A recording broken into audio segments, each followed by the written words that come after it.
Bang, itu sudah didukung dan diakui oleh para pendebat-pendebat Islam.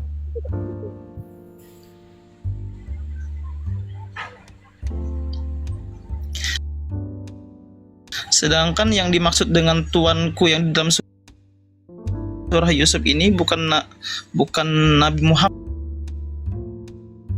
Bang. Jadi gimana?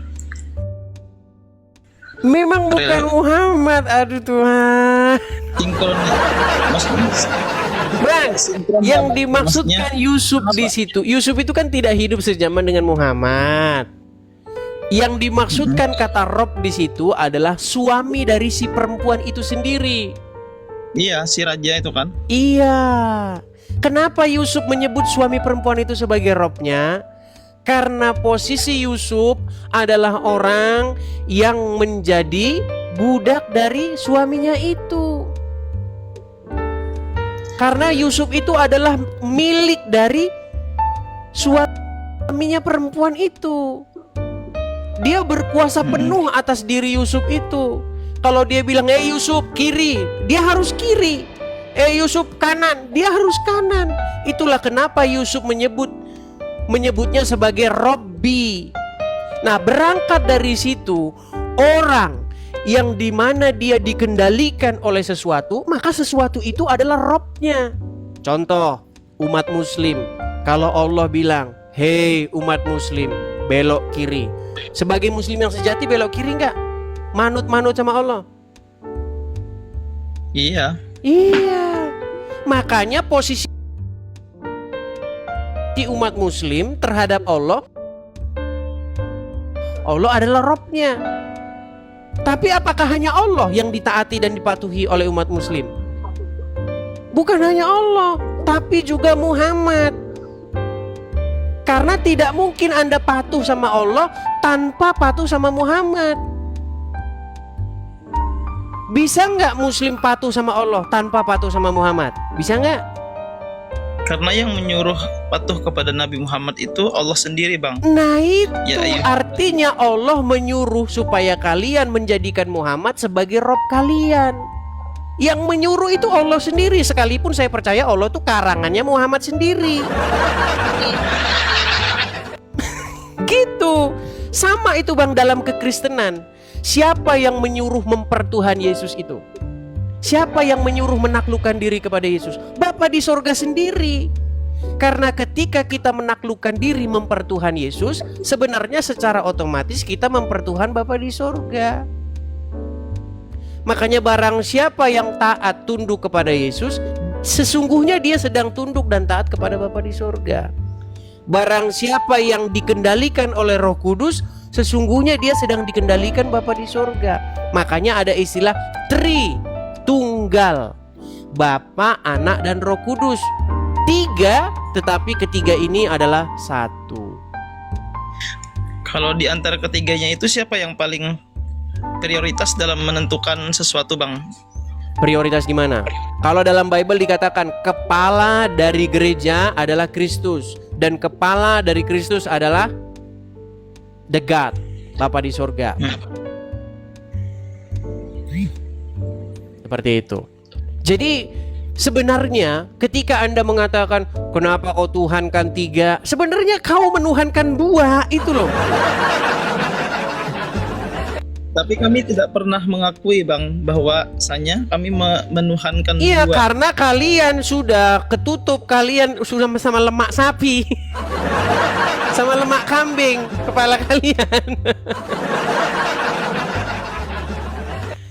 Gitu loh Bang. Jadi betapa indahnya kalau kita saling memahami gitu loh. Jadi besok-besok tujuan saya membuat diskusi ini supaya orang muslim itu besok nggak ngomong lagi, jangan kau menuhankan manusia.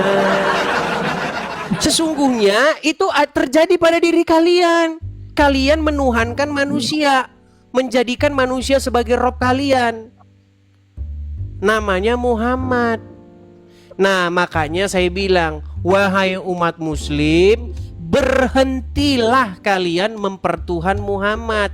Mulai sekarang yang harus kalian pertuhan itu adalah Yesus. Supaya apa? Supaya kalian tidak berada di dalam kesesatan yang nyata. Coba, kalau kalian mempertuhankan Muhammad, akhirnya kalian berangkat ke Arab, mencium-ciumi sebongkah batu di sana. Kalau kalian mempertuhan Muhammad, akhirnya hidup kalian begini, terus begini. Padahal kalian nggak tahu itu apa. Itu akibat dari kalian mempertuhan Muhammad, menghambakan diri kalian kepada Muhammad, menaklukkan diri kalian kepada Muhammad, melakukan hal-hal yang mubazir. Batu dicium-cium, batu dilempar-lempar. Coba kalau kalian mempertuhan Yesus, kalian tidak akan melakukan hal-hal yang dalam tanda kutip mubazir seperti itu. Hal-hal dalam tanda kutip ini, mohon maaf ini, BDOOO. Cobalah bang, saya tanya, cium-ciumin batu buat apa?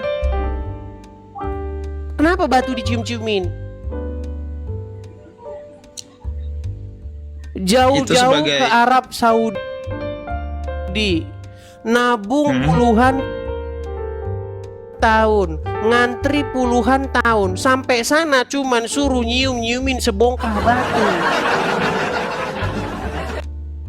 Mendingan ke rumah gua aja bang. Tuh, apa? Meja dapur juga, batu juga meja dapur. Maksud saya begitu bang, supaya kalian berhenti memperbudak diri kalian kepada Allah dan Rasulnya, kepada Allah dan Muhammad. Begitu. Makasih Pak Agus Ibrahim. Mulai sekarang kalian harus menghambakan diri kalian kepada Bapa, Putra, dan Roh Kudus. Karena tidak mungkin kita menghambakan diri kepada Bapa di surga tanpa kita menghambakan diri kepada Yesus. Tidak mungkin kita patuh kepada Bapa di surga kalau nggak patuh kepada Roh Kudus. Gini bang, tadi kan abang bilang kalau kami kan menuhankan dua. Kata abang tadi kan dua aja puyeng, apalagi tiga bang. Nah masalahnya dua aja puyeng, kalau tiga puyeng gini. Kalau dalam agama Kristen, perintah Bapa, perintah Roh Kudus, perintah Yesus itu satu. Nggak ada yang saling bertentangan. Nah kalau perintah Allah sama Muhammad cakar-cakaran. Coba saya kasih contohnya. Di dalam Al-Quran Allah melarang mengkonsumsi darah, betul? Ya. Muhammad darahnya diminum, betul? Bang. Karena darah najis. Oke, tetapi dalam riwayat dikatakan Muhammad itu darahnya dia itu diminum, betul? Ya. Nah, betul. ketika darahnya dia diminum, apa kata Muhammad? Haram tubuhmu disentuh api neraka karena darahku sudah bercampur dengan darahmu, betul? Karena darah yang diminum itu bukan darah ini bang, itu darah bekam bang. Darah bekam itu tidak najis bang. Darah bekam tidak najis. Sedangkan dalam Al-Quran, janganlah kamu mengkonsumsi darah. Berarti Allah sedang ingin membuat, Muhammad sedang ingin membuat bahwa Allah lupa kecuali darah Muhammad. Itu baru satu bang, belum yang lain-lain. Contoh di dalam Al-Quran dikatakan, wahai orang-orang yang beriman, ucapkanlah perkataan yang benar. Dalam surat Al-Ahzab nomor 70. Coba dibaca dulu Al-Ahzab nomor 70. Kita didik nih, santri dia nih teman-teman. Bang Ali santri bang ya? Saya bukan santri bang, saya orang biasa bang. Orang biasa. Kalau dari logat-logat Anda ngomong, kayaknya Anda saudaranya Yusuf PI ini, orang Banjar ya? Ya bujur. Bujur, ya betul. Betul. Ikam orang Banjar. Ya ulun bang. Ulun orang Banjar, ulun. Coba silahkan buka surat Al-Ahzab atau surat yang ke-33 ayat yang ke-70. Ayat 70. Ya. Sebentar. Kita diskusi aja bang ya. Silakan. Ya ayyuhalladzina amanu taqullaha wa qulu qawlan sadida. Artinya? Nah, Artinya, wahai orang-orang yang beriman, bertakwalah kamu kepada Allah dan ucapkanlah perkataan yang benar. Oke, ucapkanlah perkataan yang benar. Artinya boleh bohong nggak? Gak boleh lah. Nggak boleh. Anda tahu nggak dalam hadis Muhammad mengizinkan orang Islam boleh bohong? Mana bang? Letak bohongnya di mana? Bang, di dalam hadis Muhammad membolehkan umat Islam berdusta, terutama di dalam 3 perkara. Sementara di Apa dalam aja tuh, Al-Quran disuruh mengucapkan perkataan yang benar. Makanya Allah dan Muhammad tuh gontok-gontokan mereka. Bentar bang, yang 3 kebohongan itu apa aja bang? Misalnya Kayaknya nggak tahu. suami boleh berbohong kepada istrinya atau istri boleh berbohong kepada suaminya demi mendapatkan ridho. Di mana itu bang ininya? Waduh, Ayat. bentar ya, bentar. Ini sungguh sangat luar biasa, teman-teman. Kita tidak lelah-lelahnya ya, kita tidak capek-capeknya untuk mendidik orang-orang Islam ya, teman-temannya. Itulah kenapa video-video saya itu harus kalian ambil bagian-bagian intinya dan kalian sebarkan. Bantu saya untuk menyebarkan pesan-pesan ini, teman-teman, supaya semakin banyak muslim-muslim yang mendengar seperti itu. Karena tiap hari selalu saja ada muslim baru, bang, gitu ya. Coba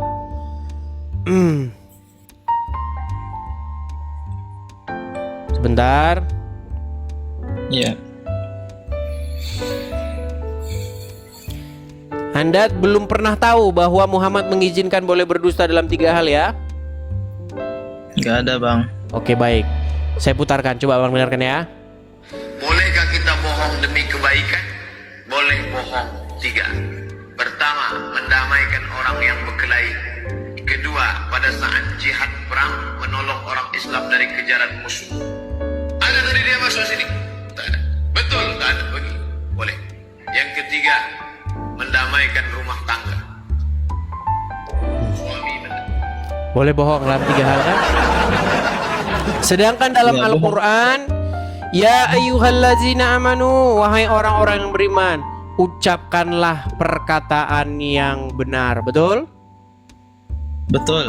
Iya. Tetapi kalian lebih patuh dan lebih tunduk kepada Muhammad, sekalipun Muhammad menghalalkan apa yang diharamkan Allah. Muhammad itu berkali-kali melegalkan apa yang dilarang dalam Al-Quran. Coba, menurut Al-Quran, orang yang berbohong itu adalah orang yang tidak beriman. Tahu ayatnya? Apa itu bang? Baik, saya akan tunjukkan ayatnya, di mana dalam Quran menyatakan bahwa orang yang berbohong, berdusta adalah tanda-tanda bahwa seseorang itu tidak beriman. Bentar ya. Saya bukakan ayatnya. Coba abang buka Quran surat yang ke An-Nahl ayat 105. Surat An-Nahl itu surat yang ke-16. Surat yang ke-16. Ya, Sebentar. An-Nahl ayat yang ke-105.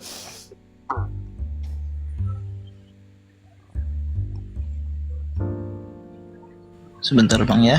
Boleh, sabar. Nih. Tahu. 6.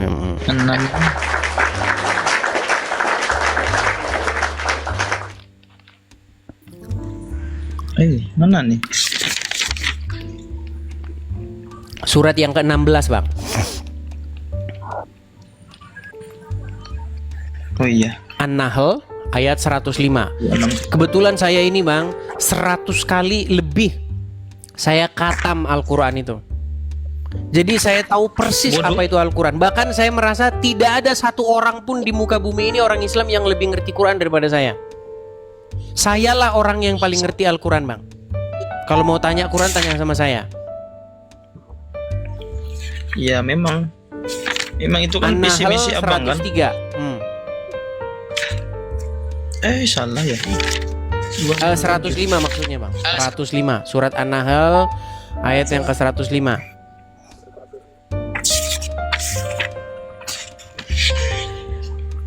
105. Oh iya nih. Coba silakan dibaca. Artinya atau ayatnya? Artinya, sesungguhnya yang mengada-ada kebohongan hanyalah orang yang tidak beriman kepada ayat-ayat Allah, dan mereka itulah pembohong. No. Jadi menurut Al-Quran, orang yang mengada-adakan sesuatu yang gak ada, ngarang atau bohong, itu adalah orang-orang yang tidak beriman. Dan Muhammad termasuk orang tersebut. Coba baca ayat 99-nya, masih di surat yang sama.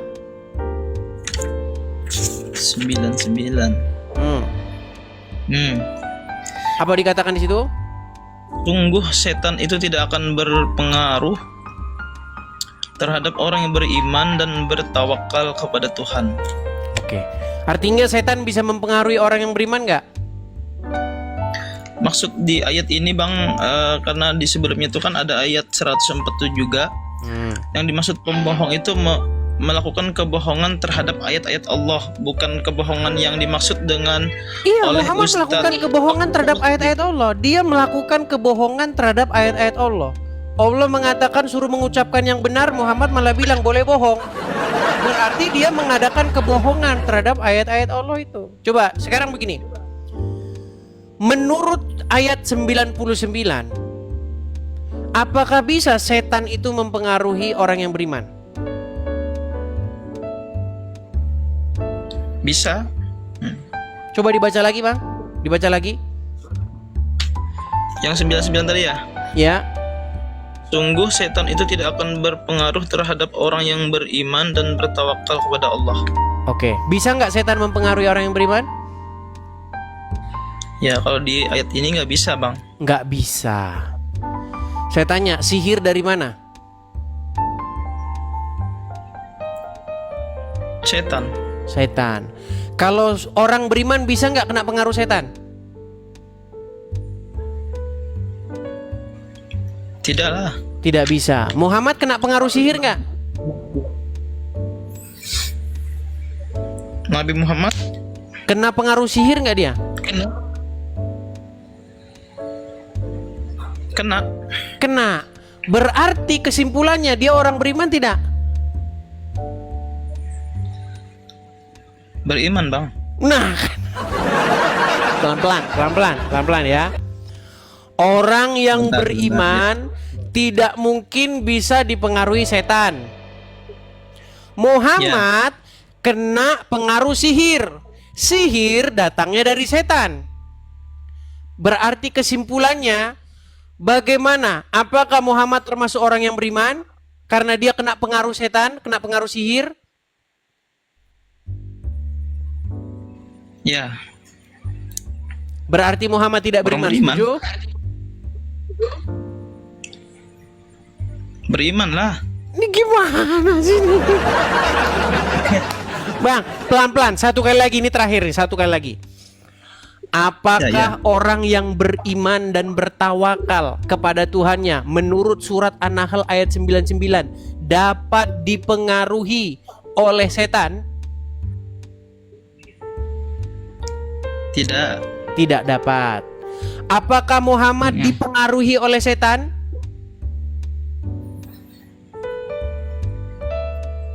Maksudnya sihir ya? Iya. Ya. Iya, berarti kesimpulannya apakah Muhammad termasuk orang yang beriman dan bertawakal? Termasuklah. Karena sakit kepala saya. Kalau Muhammad termasuk orang yang beriman dan bertawakal kepada Tuhannya, menurut ayat tersebut tidak mungkin dia bisa kena pengaruh setan. Sementara atau sihir. Sementara dengarkan ini. Nabi SAW dan waktu itu Nabi SAW kena sihir sebulan ya sebagai tanda bukti bahwa saya memang ini ada di tengah-tengah umat dan Allah ingin mengajarkan caranya. Caranya adalah pada saat Itu penjelasan dia. Tapi yang jelas Itu Muhammad namanya. itu kena sihir. itu. Ya, betul. Nabi pernah disihir? Jadi itu namanya Bang. Apakah terdapat riwayat? Terus? Sebab turunnya. Jadi Muhammad pernah kena sihir selama sebulan, dan kita tahu sihir itu datangnya dari setan. Dan Muhammad kena pengaruh itu. Itu tanda bahwa dia tidak beriman dan bertawakal kepada Tuhannya. Bagaimana Anda ini? Bukti yang lain ada, bukan hanya satu bukti. Menurut surat An-Nahl ayat 105, orang-orang yang berbohong, yang mengadang-adakan perkara, itu adalah orang-orang yang tidak beriman. Dan Muhammad malah mengajarkan itu boleh berbohong dalam 3 hal.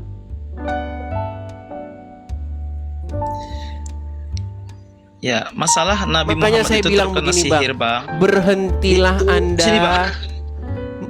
dari mengikuti Muhammad. Itu yang saya minta kepada Anda. Dengerin dulu, Bang. Kenapa jadi Nabi Muhammad itu terkena sihir? Karena dia Karena tidak Nabi beriman Muhammad dan itu bertawakal. Bukan.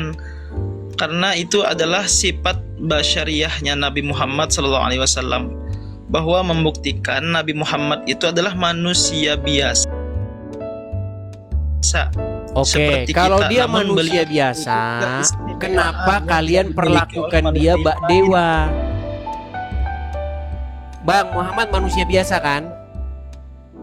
Ya, Sama manusia seperti kita, biasa, kan? makan, Iya, sama seperti kita kan? menikah dan lain sebagainya. Namun beliau memiliki tugas-tugas yang istimewa yang tidak dimiliki oleh manusia biasa. Oke, sekarang saya Gitu, tanya. Bang. Kalau memang Muhammad itu hanyalah manusia biasa, kenapa umat muslim memperlakukannya seperti dewa? Bukan memperlakukan seperti dewa, Bang. Karena kami itu memberikan tanda jasa kepada beliau. Karena begitu luar biasanya beliau memperjuangkan agama Islam sampai detik ini, ya kan? Buktinya di Indonesia mayoritas Islam, Bang. Ya, karena di Indonesia itu negara yang menurut survei IQ-nya itu rendah. Makanya kebanyakan orang Indonesia ber-IQ jongkok. Iya, kalau agak sedikit waras pasti rame-rame berbondong-bondong meninggalkan agama Islam. Sebentar nih, saya kasih Anda contoh nih. Muhammad berkata, "Janganlah kamu memperlakukan saya secara berlebih-lebihan, sebagaimana umat Nasrani memperlakukan Isa ibnu Maryam." Pernah dengar hadis itu? Ya. Oke.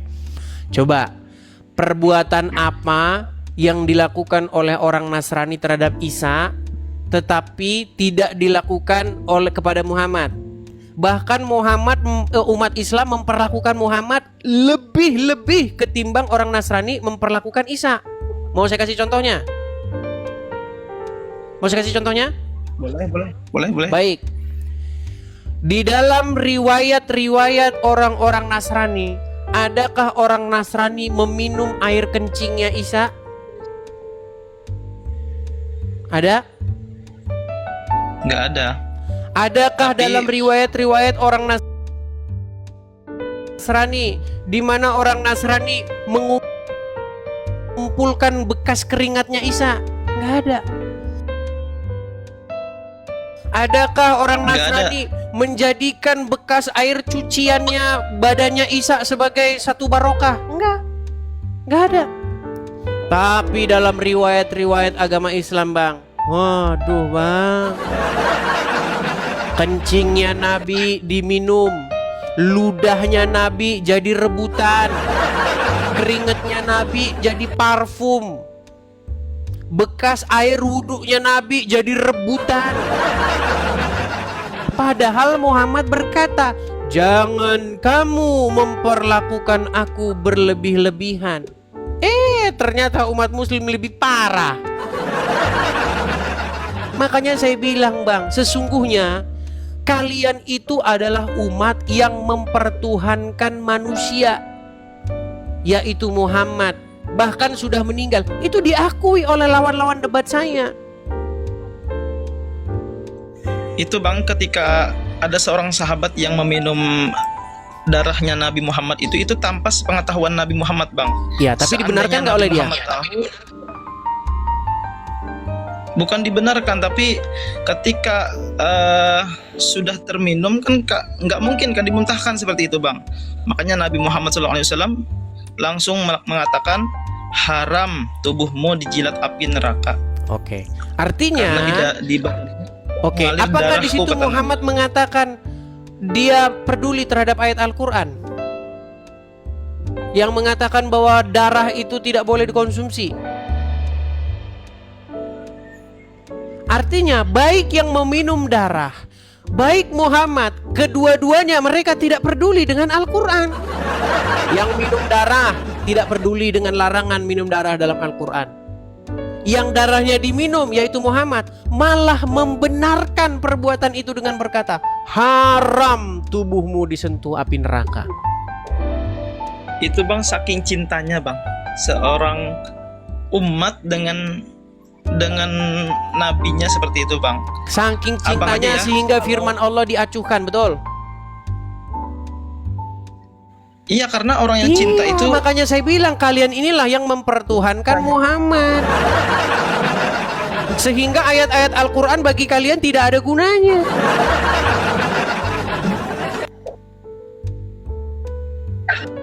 kalau seandainya Nabi Muhammad itu tidak memperdulikan ayat-ayat Al-Qur'an, mungkin banyak daripada sahabat itu, kebanyakan pada umumnya pasti pernah meminum darahnya Nabi. Sedangkan ini hanya satu aja Bang. Satu ada aja lagi, yang bukan minum. hanya itu, ada lagi yang lain. Ketika Muhammad sedang Yang mana, Bang? berperang, katanya ada pecahan begitu yang nempel di pipinya, darah bekas cucurannya itu diminum juga itu. Ada lagi riwayat yang lain. Sehingga melalui hadis itu banyaklah Habib-habib yang membanggakan